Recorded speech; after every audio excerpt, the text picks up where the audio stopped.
Salam damai sejahtera sahabat Oase Rohani Katolik. Selamat tahun baru. Kita masih memasuki awal tahun 2024.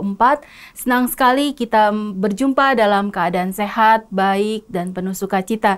Saya Patricia Alsa akan kembali mendampingi Romo Blasius Sumario SCY yang kita akrab dengan sapaan Romo Mario, dan pastinya sahabat Oase Rohani Katolik tidak asing dengan sosok Romo Mario yang selalu setia mendampingi dan mengisi acara Oase Rohani Katolik dengan memberikan inspirasi pewartaan dan juga renungan-renungan yang pastinya bagi kita semua sangat menguatkan dan juga memberikan inspirasi.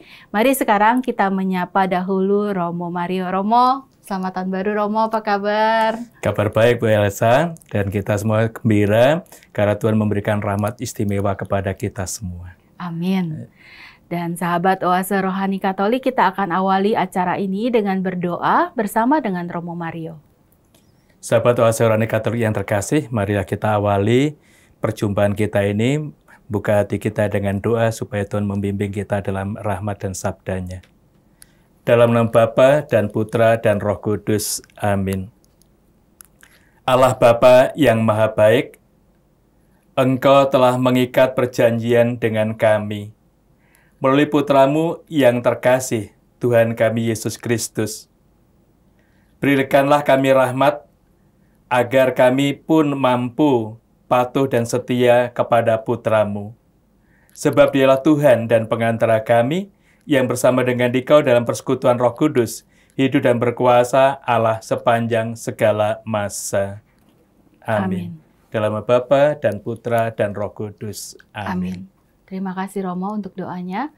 Sahabat Oase Rohani Katolik, pada kesempatan hari ini pekan biasa ketiga dan merupakan hari kelima pekan doa sedunia. Sebagai antifon pembuka, nyanyikanlah lagu baru bagi Tuhan, sebab Ia telah melakukan karya agung. Tangannya mengerjakan keselamatan, dan lengannya merebut kemenangan. Bacaan dari kitab kedua Samuel, bab 5, ayat 1 sampai dengan 7, dilanjutkan ayat 10. Sekali peristiwa, datanglah segala suku Israel kepada Daud di Hebron. Mereka itu berkata, "Ketahuilah, kami ini darah dagingmu.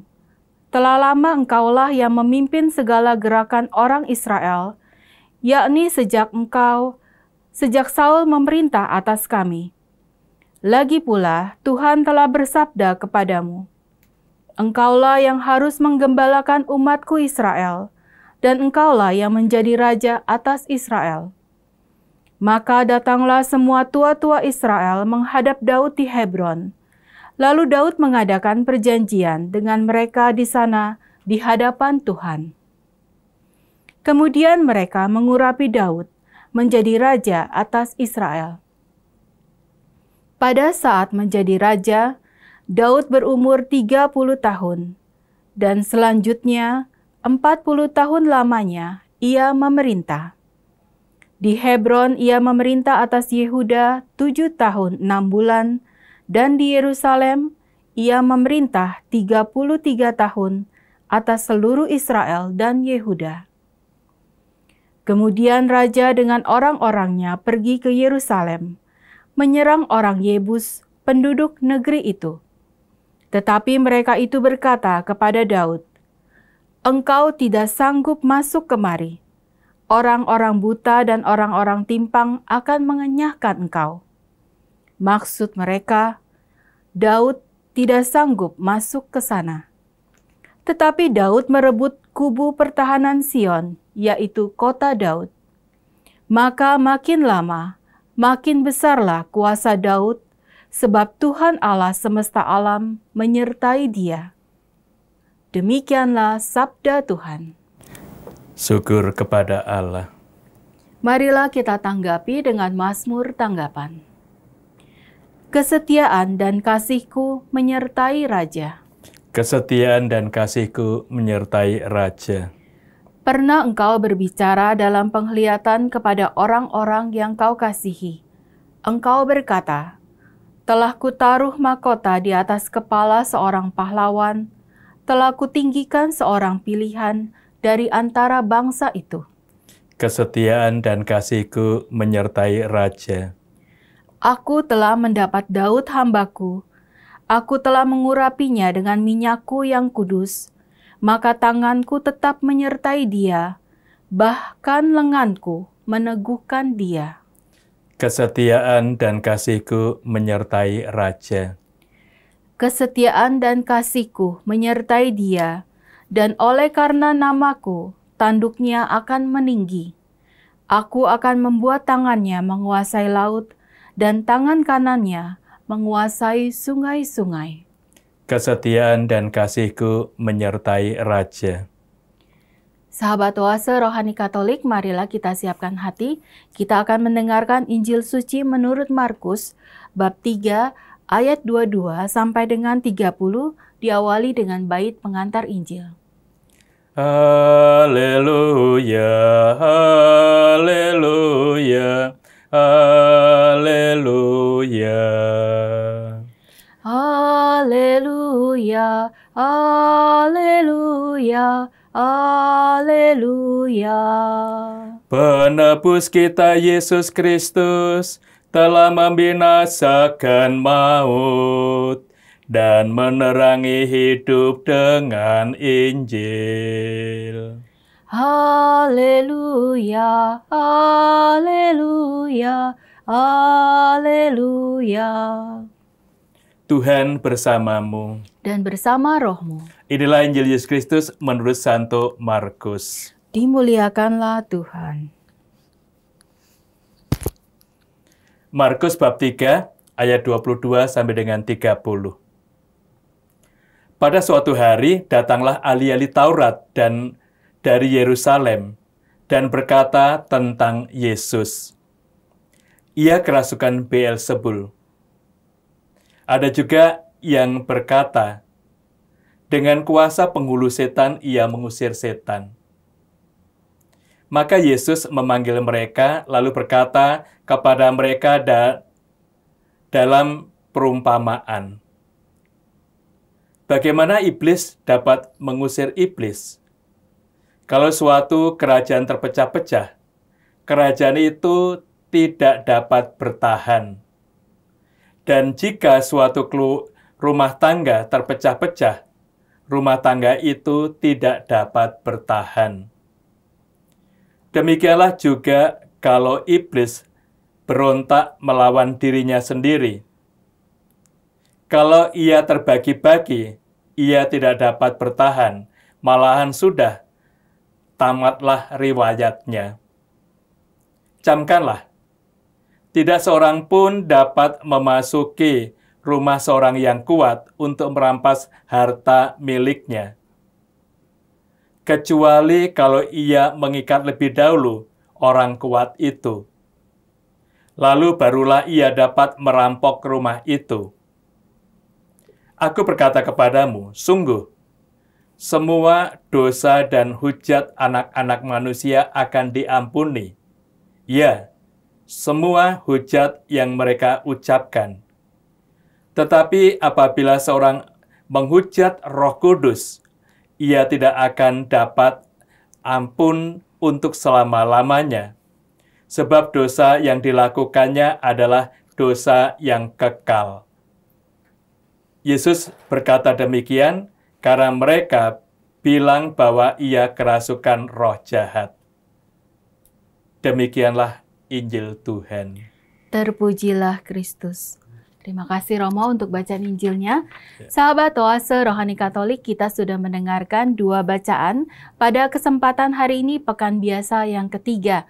Dan sekarang Romo Mario akan memberikan inspirasi pewartaan dan kabar baik Injil kepada kita. Silakan Romo.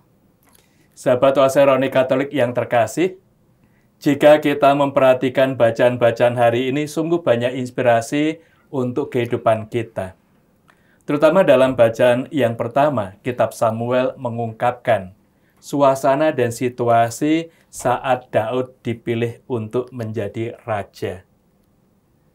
Tadi kita dengar bersama, semua suku Israel datang kepadanya di Hebron. Berarti itu semua bangsa datang untuk menyatakan keputusan mereka memilih Daud untuk menjadi raja. Dan yang juga sangat mengagumkan, Daud ini sungguh terlibat dalam kehidupan mereka, maka mereka menganggap Daud itu sudah menjadi bagian hidup. Dan juga mereka menjadi bagian hidup dari Daud. Ungkapan cukup jelas tadi.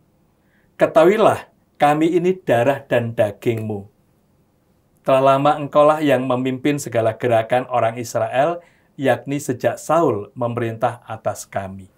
Lagi pula, Tuhan telah bersabda kepadamu, engkaulah yang harus menggembalakan umatku Israel, dan engkaulah yang menjadi raja atas mereka. Ini yang kita sadari, kita perhatikan bahwa sungguh Daud hadir di tengah masyarakat, berbuat banyak untuk mereka, dan akhirnya mereka sadar, inilah pemimpin yang perlu bagi mereka untuk menggembalakan, memberikan sukacita, damai, dan kebahagiaan.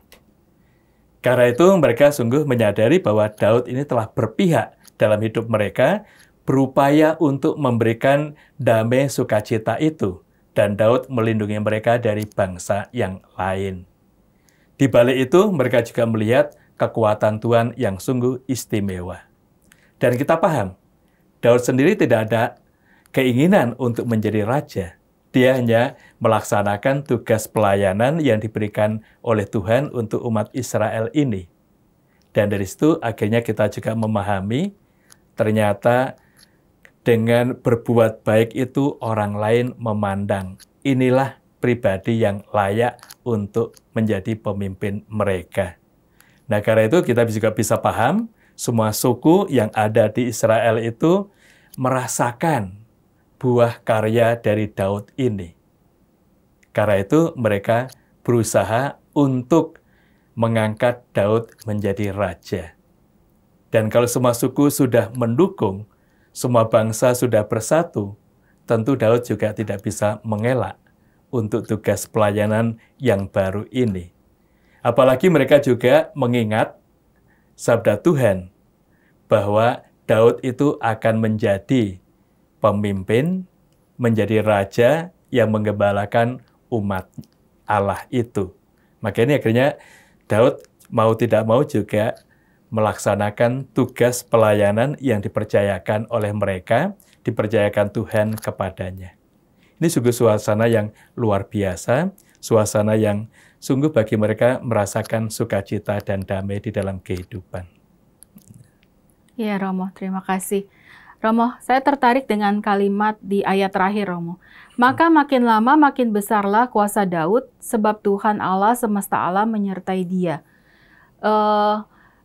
Kalau kita bicara tentang Daud, tentang kepemimpinan, Romo, dan betapa Daud sungguh dicintai, karena kalau kita baca di sini kan segala suku Israel memilih Daud menjadi raja untuk memimpin, dan itu tidak dalam waktu yang sebentar, cukup panjang ya, Romo, ya, periode Daud menjadi raja.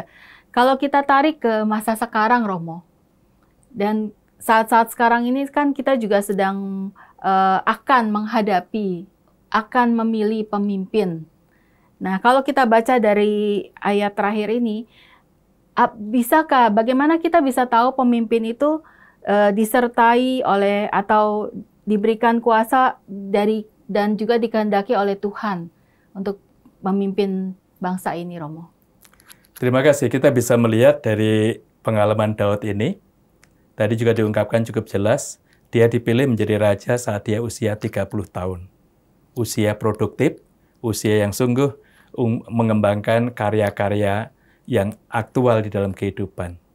Dan dia tadi juga diungkapkan memimpin Yehuda selama 7 tahun 6 bulan.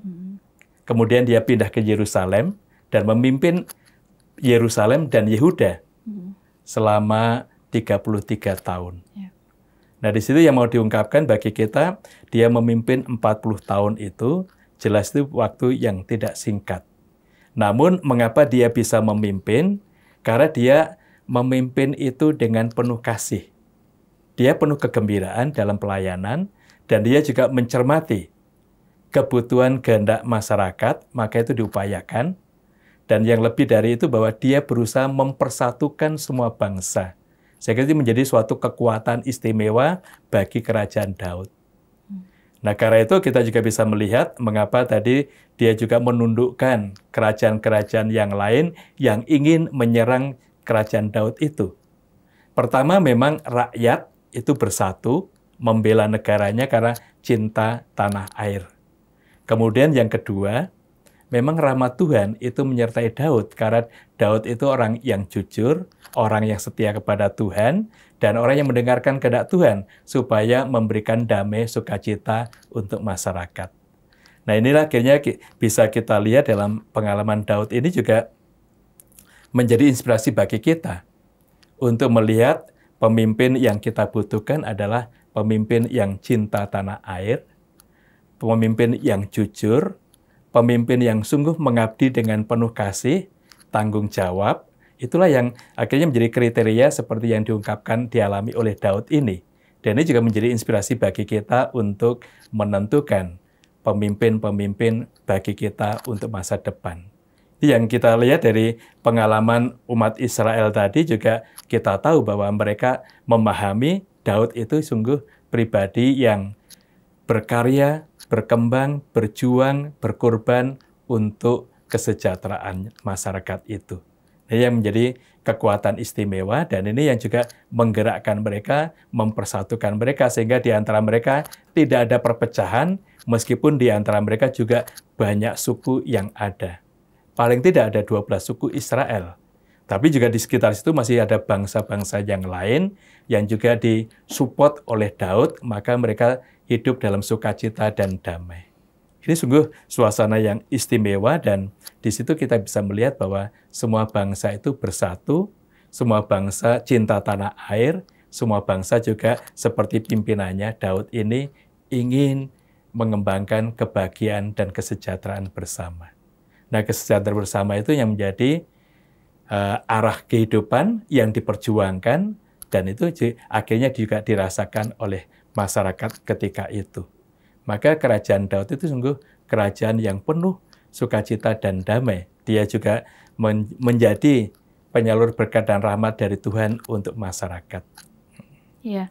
Lalu kalau kita baca juga di sini juga ada gerakan juga dari masyarakat ya Romo ya. Karena di sini dikatakan datanglah segala suku Israel kepada Daud. Jadi kalau kita lihat ada partisipasi juga dari masyarakat, dari orang-orang untuk bisa memilih pemimpin yang baik, yang mendukung pemimpin yang baik, ya Romo. Nah, gerakan-gerakan yang ada di suku mereka itu memang ada latar belakang historis. Yang pertama, kekuasaan Romawi itu sudah mulai berkembang. Nah, kemudian juga kerajaan-kerajaan yang lain itu berusaha untuk menyerang kerajaan-kerajaan mereka ini. Karena itulah ada gerakan dari masyarakat yang sadar akan nasionalisme, akan cinta bangsa itu, maka mereka berusaha untuk membuat suatu gerakan yang kompak dan solid. Dengan kekompakan, kesolidan itu pasti dari kerajaan-kerajaan yang lain, penguasa asing tidak akan bisa masuk dalam kelompok mereka ini. Karena itulah akhirnya Daud yang juga mempunyai nasionalisme yang kuat, kemudian juga dia tahu bahwa Tuhan juga memilih dia untuk mendampingi, mengembangkan kerajaan yang penuh damai itu, maka dia memimpin gerakan itu. Dan tentu ini mendapat perlawanan dari kerajaan-kerajaan yang lain. Tapi karena kekompakan mereka itu, kesolidan ini, mereka mempunyai kekuatan istimewa. Dan ternyata dari kelompok yang kecil berkembang karena juga suku-suku yang lain yang ada di masyarakat itu bersatu, maka ini menjadi suatu kekuatan istimewa. Dan ini yang menjadikan dasar bagi mereka untuk memilih Daud menjadi raja, menumbuhkan kerajaan yang baru. Tadi awalnya di Hebron, kemudian dari situ pindah ke Yerusalem. Dan akhirnya kita tahu juga bahwa kerajaan Daud yang ada di Sion, Yerusalem itu cukup berkembang dengan baik. Bahkan Daud sendiri wafat dan dimakamkan di Yerusalem ini. Ini yang kita sadari, kita perhatikan bahwa memang ada upaya dari mereka sendiri untuk berjuang, menyatakan identitas sebagai bangsa. Kemudian dari suku-suku yang ada bersatu ini menjadi kekuatan istimewa. Maka bagi kita sungguh tampak bahwa kesatuan di antara kita itu yang menjadi suatu kekuatan bagi kita untuk mewujudkan cita-cita berbangsa, bernegara, yaitu kesejahteraan bagi semua rakyat, kedamaian dan sukacita untuk warga negara kita. Dan juga cinta tanah air itu ya Romo ya. Penekanannya di situ ya Romo. Ya memang kita lahir sebagai bangsa itu pasti mempunyai modal utama tanah air. Kemudian mempunyai modal juga bangsa atau rakyat. Kemudian kita juga mempunyai modal kekayaan dari alam kita. Nah ini sebenarnya yang menjadi modal kehidupan kita dan ini yang perlu kita kembangkan, kita upayakan sehingga memang dari bangsa kita yang dikaruniai Tuhan tanah air ini, kemudian dikaruniai kekayaan ini, kita kembangkan, kita kelola bersama. Maka pemimpin yang baik itu pasti akan selalu mengupayakan keutuhan kita sebagai bangsa yang mencintai tanah air ini, juga mengelola kekayaan alam yang ada ini untuk kesejahteraan bersama. Kita mempunyai modal istimewa. Dan sekarang juga kesatuan kita sebagai bangsa itu yang juga akan menjadi kekuatan istimewa bagi kita. Sehingga apa yang dialami oleh Daud tadi, itu juga bisa menginspirasi bagi kita untuk mengembangkan kehidupan kita bernegara pada zaman ini, juga mengembangkan bagaimana kita mencari pemimpin yang sungguh cinta akan tanah air, mengupayakan kesejahteraan bersama, kemudian juga merangkul, melindungi semua warga negara kita. Ya, baik.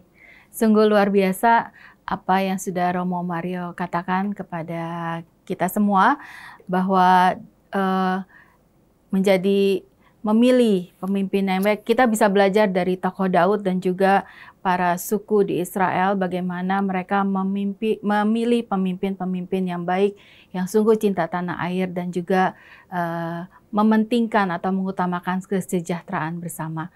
Sahabat Oase Rohani Katolik, kita akan jeda sesaat dulu, kita akan kembali dan tetaplah menyaksikan acara Oase Rohani Katolik.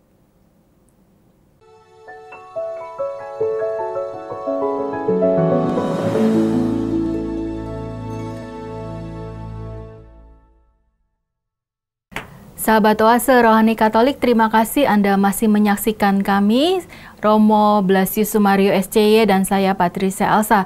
Pada kesempatan hari ini, pekan biasa ketiga dan juga hari kelima pekan doa sedunia.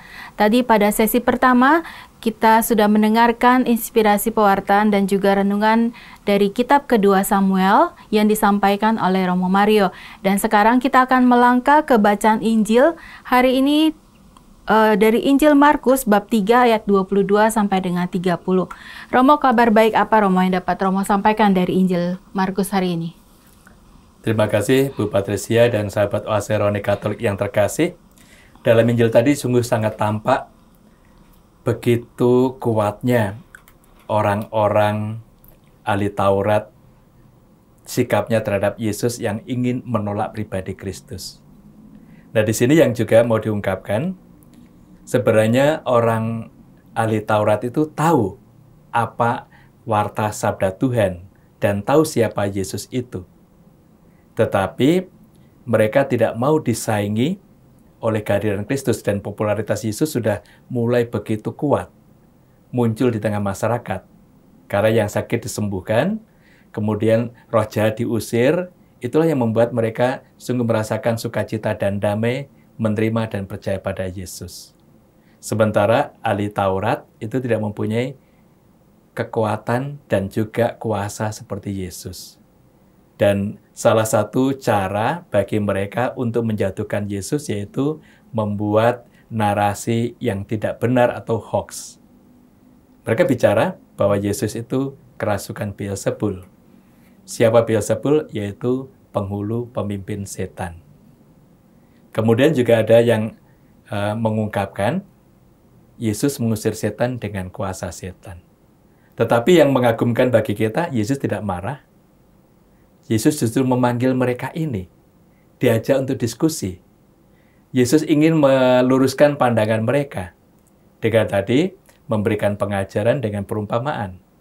Dan perumpamaan itu membuka kesadaran kita sekaligus juga kesadaran ahli Taurat itu. Ungkapan Yesus cukup cerdas dan bijaksana. Bagaimana mungkin kalau kerajaan itu terpecah akan bisa bertahan? Bagaimana mungkin kalau keluarga itu terpecah-pecah, gagasan dan pendapatnya bisa bertahan? Lalu kalau setan sendiri menghancurkan kuasa setan, sudah tamatlah riwayatnya. Faktanya mereka itu tidak tamat. Mereka tetap eksis. Dan juga bisa kita sadari bahwa sungguh kerja setan itu ingin menghancurkan hidup manusia, ingin menghancurkan persatuan, karena itu juga sering membuat hoax atau narasi-narasi membujuk manusia supaya jatuh di dalam kelemahan dan kedosaan.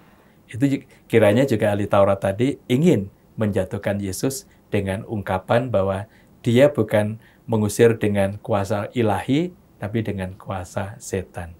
Faktanya, Yesus hadir dengan kuasa ilahi. Itu yang membuat keyakinan bagi banyak orang melihat karya-karya Yesus, mereka percaya. Tetapi dari ahli Taurat, orang Farisi merasa disaingi, mereka berusaha untuk menjatuhkan Yesus.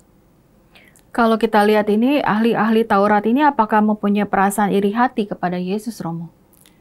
Yang jelas mereka merasa sudah berjasa lama mewartakan sabda, mereka juga menggeluti sabda itu, kemudian mereka menganggap diri menjadi panutan bangsa. Ya. Faktanya Yesus baru muncul, tetapi sudah mengagumkan banyak orang. Nah, mau tidak mau mereka merasa tersaingi oleh kehadiran Yesus itu. Lalu ini kalau Yesus tidak diredam, kepercayaan masyarakat terhadap mereka akan hilang. Mereka akan beralih kepada Yesus. Ini suasana yang mereka alami sehingga mereka berusaha untuk menjatuhkan Yesus. Lain dengan Yohanes Pembaptis. Yohanes Pembaptis sadar dia itu sebagai utusan, nabi untuk merintis jalan bagi Tuhan. Maka Yohanes menyadari kemampuan dia dan juga menghargai, menghormati keunggulan pribadi Yesus. Maka dengan rendah hati, dia ungkapkan kepada para muridnya, lihatlah anak domba Allah. Aku membaptis kamu dengan air, dia akan membaptis kamu dengan Roh Kudus. Membuka tali kasutnya pun aku tidak pantas.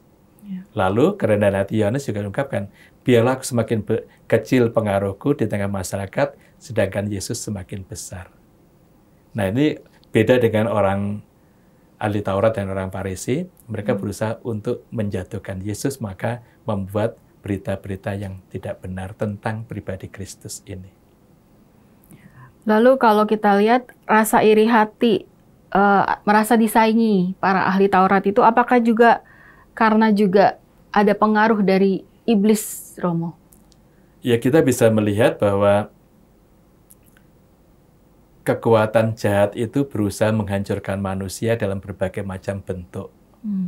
Lalu kita juga bisa melihat bagaimana kekuatan jahat itu membujuk hati manusia dengan berbagai macam godaan. Dan kita tahu tidak ada godaan yang nggak menarik. Godaan itu pasti menarik. Yeah.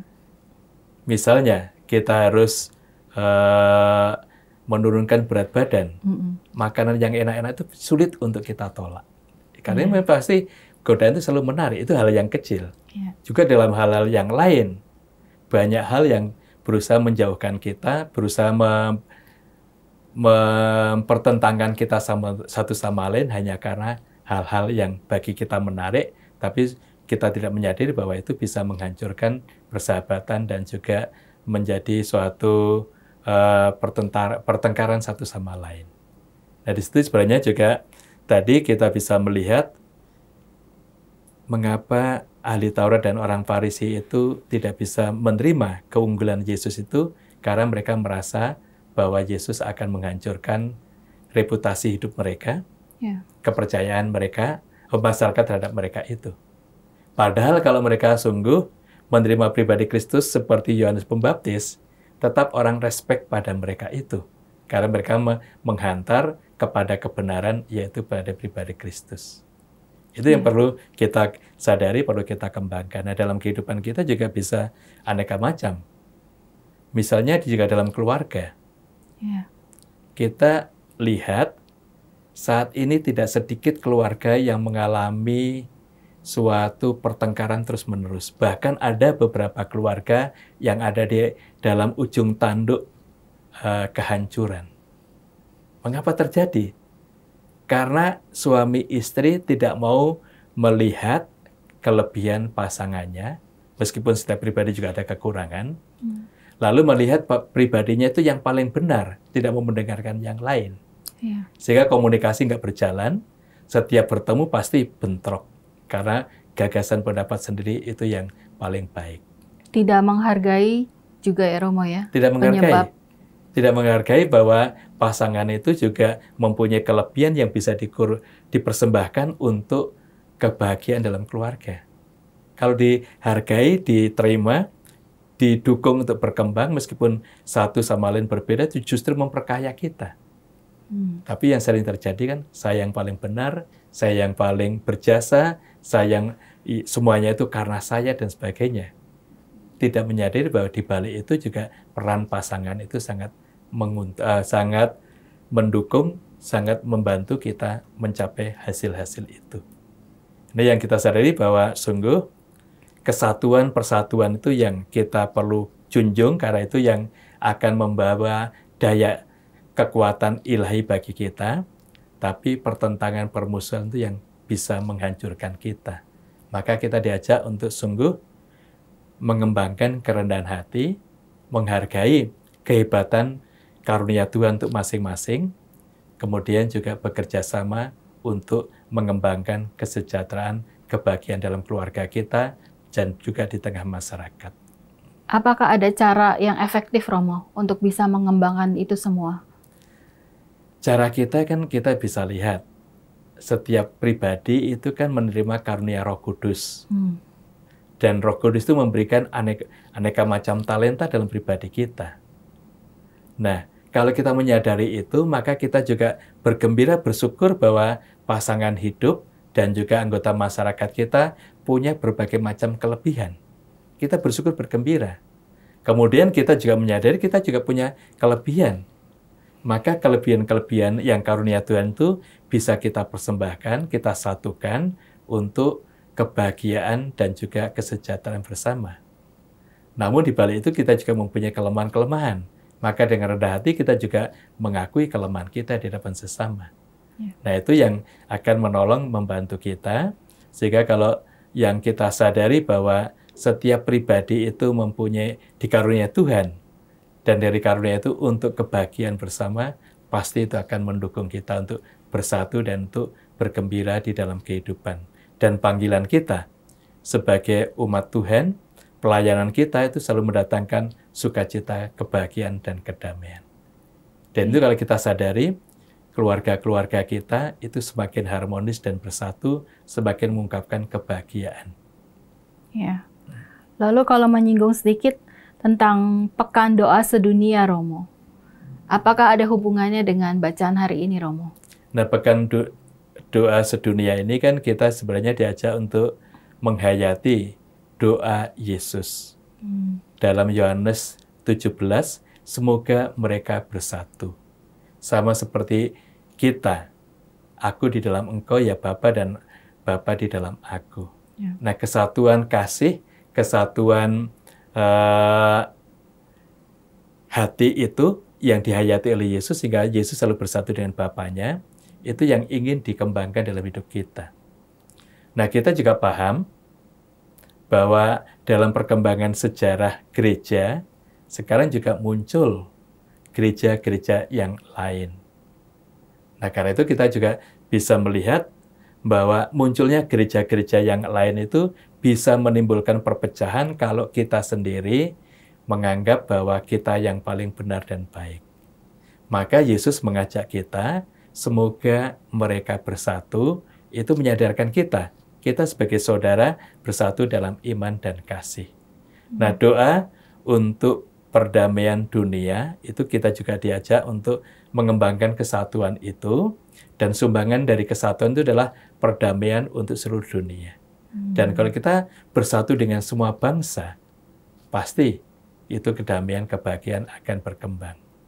Dan kita juga diingatkan oleh Kisah Para Rasul, pengalaman Petrus, dalam Kisah Para Rasul bab 10 ayat 34. Sebenarnya aku tahu bahwa Tuhan tidak membedakan orang. Nah, di situ kita sadar bahwa Tuhan tidak membedakan orang, maka kita juga diajak untuk mengembangkan kesatuan di antara kita.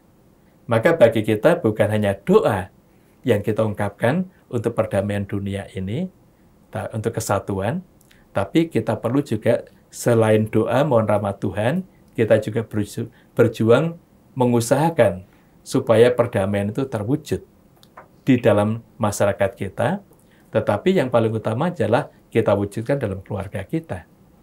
Kalau keluarga kita damai, harmonis, menjadi pewartaan di tengah masyarakat, mereka juga bisa meneladan keharmonisan keluarga kita itu. Sehingga semakin luas, semakin banyak keluarga-keluarga yang harmonis dalam kehidupan. Iya, baik. Terima kasih Romo. Dan sebagai kesimpulan akhir Romo untuk menutup hari ini, renungan hari ini. Nah, kita menyadari bahwa kuasa Allah itu sungguh menyelamatkan dan membahagiakan kita semua. Melalui Daud dan masyarakat waktu itu, mereka tahu bahwa kuasa Allah itu yang menyatukan mereka dan yang memberikan rahmat kepemimpinan. Maka mereka bisa bekerja sama dan itu mewujudkan kesatuan. Sementara Yesus tadi menghadirkan kuasa ilahinya mengusir roh-roh jahat. Tetapi orang-orang Farisi dan ahli Taurat melihat atau mendakwa Yesus itu mengusir dengan kuasa jahat itu. Maka akhirnya Yesus juga menunjukkan bahwa kalau kita bersatu dengan kuasa Allah, kedamaian persatuan itu akan terwujud dan kita sendiri akan selalu bersatu dan mewujudkan kebahagiaan dalam kehidupan. Dan keluarga kita itu menjadi bagi kita duta damai yang menghadirkan sukacita dan damai bersumber dari iman dan cinta kasih kita. Dan itu menjadi pewarta yang handal di tengah masyarakat kita. Ya, amin. Semoga kita semua dapat memohon rahmat kepada Tuhan supaya kita mempunyai juga hati yang damai dan juga di tengah keluarga bisa menjadi tadi yang seperti Romo Mario sampaikan menjadi duta perdamaian bagi setiap orang atau sesama yang kita jumpai. Romo, terima kasih banyak untuk kesempatan, untuk renungan yang luar biasa yang sudah Romo sampaikan. Dan semoga sahabat Oase Rohani Katolik dapat sungguh benar-benar menghayati apa yang sudah Romo Blasius sampaikan dan kita semua sungguh diberkati oleh Tuhan. Dan sebagai penutup acara Oase Rohani Katolik, kita akan memohon doa dan berkat melalui Romo Mario. Sahabat Oase Rohani Katolik yang terkasih, mari kita bersyukur pada Tuhan dan mengungkapkan doa kita. Dalam nama Bapa dan Putra dan Roh Kudus. Amin. Allah Bapa yang Maha Kudus, Kami bersyukur karena telah Kau kuatkan dengan santapan sabda pada hari ini. Engkau menunjukkan kuat kuasa-Mu yang selalu melindungi, mempersatukan, dan juga memberikan kebahagiaan kepada kami semua. Semoga kami Kau mampukan untuk mengalahkan roh jahat, sehingga kami mampu setia di jalan Putra-Mu, yang membimbing kami kepada kebahagiaan surgawi, sebab Dialah Tuhan dan pengantara kami. Amin. Amin. Tuhan bersamamu. Dan bersama roh-Mu. Hidup, karya, doa, dan seluruh anggota keluarga kita selalu dibimbing oleh berkat Maha Kuasa, Bapa dan Putra dan Roh Kudus. Amin. Sahabat Oase Rohani Katolik, saya Patricia Elsa bersama dengan Romo Blasius Sumario SCY. Pamit undur diri, kita akan berjumpa di kesempatan lain. Tetap jaga kesehatan, jaga hati, dan juga semangat. Sampai jumpa.